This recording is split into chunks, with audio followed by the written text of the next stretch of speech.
দেখুন বন্ধুরা, রাজকীয় ভুট্টা বাহারি রেসিপি একদম আমার কিন্তু রেডি হয়ে গেছে। আর খুব সুন্দর একটা গন্ধ বেরোচ্ছে বন্ধুরা। তো গন্ধইতে আমার মানে খেতে ইচ্ছে করছে, খাবোই তো বটে। সুপ্রভাত বন্ধুরা, সুধা ভিলেজ ব্লগে আপনাদের সবাইকে স্বাগত। আবার একটা নতুন ব্লগ নিয়ে চলে এলাম। আপনারা আমার সাথে থাকুন আর শুরু থেকে শেষ পর্যন্ত ব্লগটা দেখতে থাকুন। আশা করি আজকের ব্লগটা ভীষণ ভীষণ ভালো লাগবে। তো এখন এই যে সকালে কিন্তু ঘরের সমস্ত কাজ করা শুরু করে দিয়েছি। আর আমি তো সকালে 5টার সময় উঠে যাই বন্ধুরা, আপনারা জানেন। আর এই যে গরুর গোবর গুড়াচ্ছি এখন। আর এই গোবরগুলো এখন একটা গর্ত আছে, সেই গর্তের মধ্যে তুলে ঢেলে দেবো। আর আজকে ভাবছি একটা কিন্তু রেসিপি দেখাবো। তো বাহারি ভুট্টা দেখাবো। তো এখন ঘরের সমস্ত কাজ করব, তারপরে কিন্তু রেসিপিটা বানাবো। তো এখন কাজগুলো করে নিই। তো দেখুন বন্ধুরা, এই যে আমি আবার চলে এসেছি আমার বাপের বাড়িতে। আর দেখুন কত ভুট্টা আবার ধরেছে। এর আগে ব্লকে আমি দেখিয়েছিলাম আরটা অন্য বাগানে ভুট্টা। আর এখানে এই গাছগুলো তখন ছোট ছিল, আর সেই গাছগুলো দেখুন আবার ভুট্টা ধরেছে, কি সুন্দর। এই দেখুন, দারুণ লাগছে। এই যে ভুট্টাগুলো দেখুন বেশি এখনও কিন্তু শক্ত হয়নি, একদম নরম এই ভুট্টাগুলো। তো ভাবছি আমি কিন্তু তুলবো কয়েকটা ফের খাবার জন্য। দেখি বড় বড় যদি ভিতরে থাকে তাহলে তুলে নিয়ে যাব। আর ভীষণ ভালো লাগে। আর এই ভুট্টা খাওয়া কিন্তু খুবই ভালো শরীরের জন্য। তো গাছগুলো দেখুন সারি সারি পুরো একদম সবগুলো কিন্তু ভুট্টা ভর্তি হয়ে আছে। এই দেখুন প্রচুর, সব গাছগুলোই কিন্তু ভুট্টা হয়ে আছে। আর ভিতরে তো প্রচুর হয়ে আছে, ভিতরে ঢুকবো না। আর এই পাতাগুলো গায়ে লাগলো না, ভীষণ গায়ে চুলকায়। পুরো আখ গাছের পাতা যেরকম ধার থাকে, এই ভুট্টা গাছের পাতা কিন্তু ধার না থাকলেও কিন্তু গা চুলকায়। এই যে এখনও কিন্তু ভুট্টা গাছের ফুল, এই যে দেখুন কি সুন্দর। ভুট্টার ফুলগুলো দেখতে আমার ভীষণ ভালো লাগে, প্রচুর হয়ে আছে। তো ঘরের সমস্ত কাজ সারা হয়ে গেছে। আর এই যে ভুট্টা বাগান থেকে পুরো ভুট্টা তুলে নিয়ে চলে এসেছি বাড়িতে। আর এই যে দেখুন, আপনাদের আমি ছাড়িয়ে একটা দেখাই। আর এই ভুট্টাটা নিতে গেলে একদম একটু নরম দেখেই নিতে হবে, যেহেতু ভুট্টা বাহারি রান্না করব। আর এটা সম্পূর্ণ কিন্তু নিরামিষভাবেই আমার রান্নাটা হবে। এই দেখুন একদম পুরো এরকম কিন্তু নরম দেখে নিতে হবে। তো এই যে দেখুন এইরকম কিন্তু নরম, কি সুন্দর দেখুন। আর যত ভুট্টা কিন্তু নরম হবে তত খেতেও কিন্তু বেশ ভালোও লাগবে। আর ভুট্টাতে প্রচুর পরিমাণে আপনারা জানেন যে ভিটামিন থাকে, আর খাওয়া কিন্তু খুবই ভালো। তো ভুট্টাটা আমি কিন্তু ভালো করে ছাড়িয়ে নিয়েছি। আর দেখছেন তো একদম কিন্তু নরম। আর এইভাবে কিন্তু আমি ছুরি দিয়ে টুকরো টুকরো করে কেটে নেব। এই একটা কাটা হয়ে গেছে, আর একটা এই যে কাটছি, ছোট বড় হয়ে গেল। আরও একটা কিন্তু আমি ছাড়িয়ে নেব। এই যে দেখুন,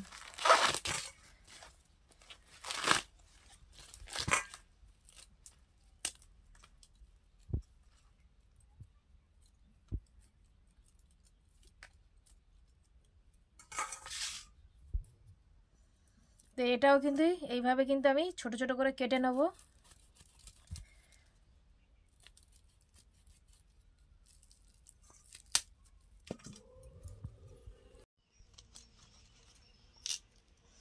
দেখুন আমি কিন্তু সব কেটে নিলাম, আর একটা আছে, এটা কাটলে হয়ে যাবে। আর একইভাবেই কিন্তু আমি কেটে নেবো এটা। দেখুন আমার ভুট্টাগুলো কিন্তু ছোট ছোট করে সব কাটা হয়ে গেছে। এবারে আমি জলে ভাপিয়ে নেব। তো আপনারা চাইলে প্রেসার কুকারে ভাপাতে পারেন। তো আমার প্রেসার কুকারের সিটিটা খারাপ আছে, ওই জন্য কড়াই সিদ্ধ করে নেবো, একটু মানে ভাপিয়ে নেবো। আর এখানে নিয়েছি কি কি মশলা দেখুন। এখানে নিয়েছি কাজু কয়েকটা, এখানে লাল লঙ্কা নিয়েছি 4টে, গুঁড়ো লঙ্কা নিয়েছি 1 চামচ, হলুদ গুঁড়ো নিয়েছি 1 চামচ, আর এখানে নিয়েছি লবণ আর গরম মশলা।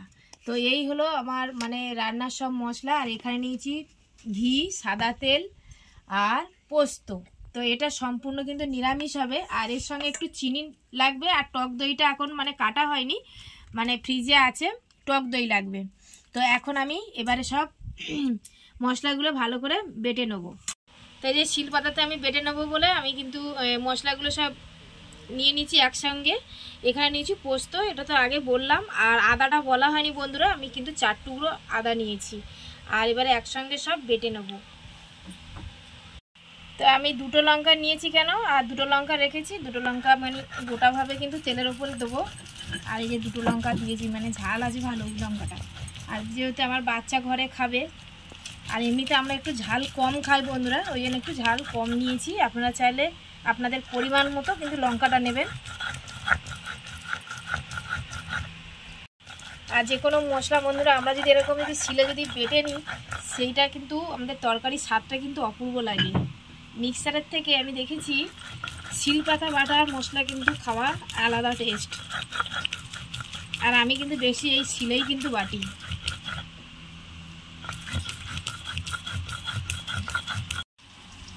তো আমার ভুট্টাটা কিন্তু সিদ্ধ করে নিয়েছি। আর এই যে দেখুন এমনি নরম, আর এই যে দেখুন ভালোভাবে কিন্তু সিদ্ধ হয়ে গেছে। তো এবারে আমি কি কি মশলা দিয়ে এর সঙ্গে কিন্তু কষিয়ে রান্না করব সেটা তো আপনাদের দেখিয়েছি। এবার চলুন রান্না করে নিই। তো আমি সাদা তেল দিয়ে দিয়েছি কড়াইয়ে, আর ফোড়নে দেবো গোটা জিরে আর একটু শুকনো লঙ্কা দিয়ে দেবো, দুটো দিয়ে দেবো। দারচিনি আর লবঙ্গ একটু দিয়ে দিলাম। এবারে আমি ভুট্টাটা দিয়ে দেবো।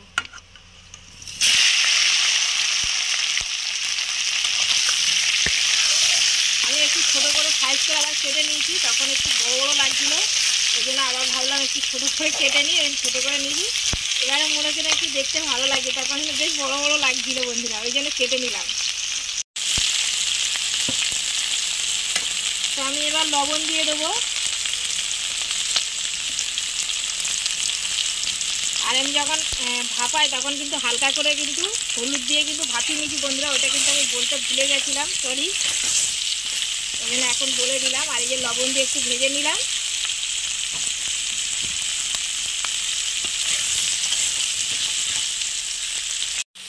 তো এবারে আমি হলুদ দিয়ে দেবো আর লঙ্কার গুঁড়ো দিয়ে দেবো। হলুদটা দিয়ে দিলাম, লঙ্কার গুঁড়োটা দিয়ে দিলাম, আর লঙ্কার গুঁড়ো এমনি কাঁচা লঙ্কা দুটো দিয়েছি। আর এই রান্নাটা একটু সাদা সাদা হবে বন্ধুরা, একদম পুরো রাজকীয় ভুট্টার রেসিপিটা হচ্ছে। এবারে যে মশলাটা বাটা ছিল সেই মশলাগুলো সব দিয়ে দিচ্ছি। পোস্ত, কাজু দিয়ে দিলাম আর আদা। আর এই রান্নাটা পুরো একদম ভুট্টা বাহরি রাজকীয় একদম রান্নাটা হচ্ছে। পুরো ভালো করে মশলাটা আমি এইভাবে কিন্তু সব একসঙ্গে কষিয়ে নেব।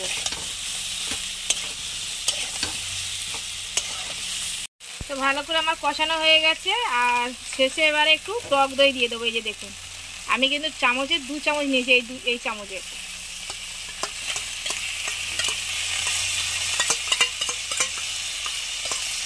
তাও আমার হলুদটা কিন্তু বেশি হয়ে গেছে বন্ধুরা, এই রান্নাটা কিন্তু একটু সাদা সাদা হবে। তো আমার হলুদটা কিন্তু সাদা হয়ে গেছে, হলুদ হয়ে গেছে।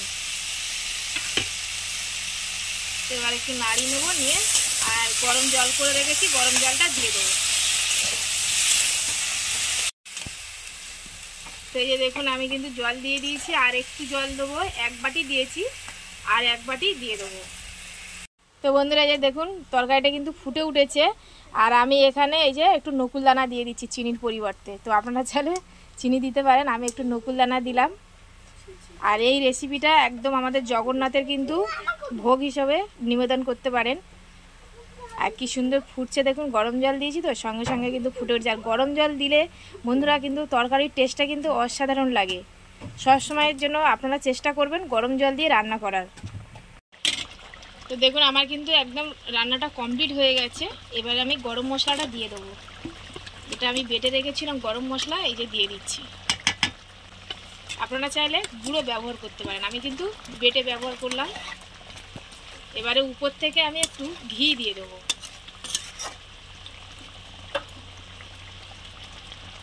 এই দেখুন।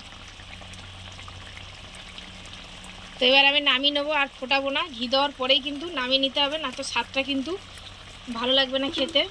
ঘিয়ের যে স্বাদটা কিন্তু থাকবেই। এই অফ করে দিলাম। দেখুন বন্ধুরা রাজকীয় ভুট্টা বাহারি রেসিপি একদম আমার কিন্তু রেডি হয়ে গেছে।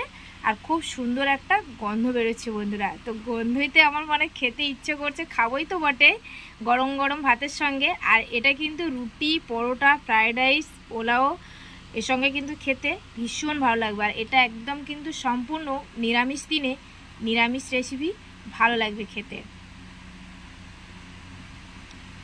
তো এখন আমরা কিন্তু গরম গরম ভাতের সঙ্গে খাবো।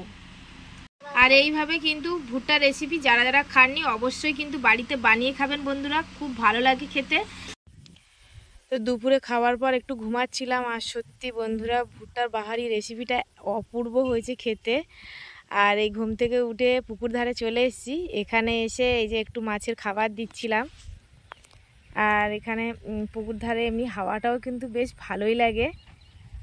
তো আমি যেভাবে কিন্তু রেসিপিটা বানিয়েছি অবশ্যই আপনারা কিন্তু এইভাবে বাড়িতে বানাবেন, সত্যি বন্ধুরা খেতে কিন্তু অপূর্ব লাগবে।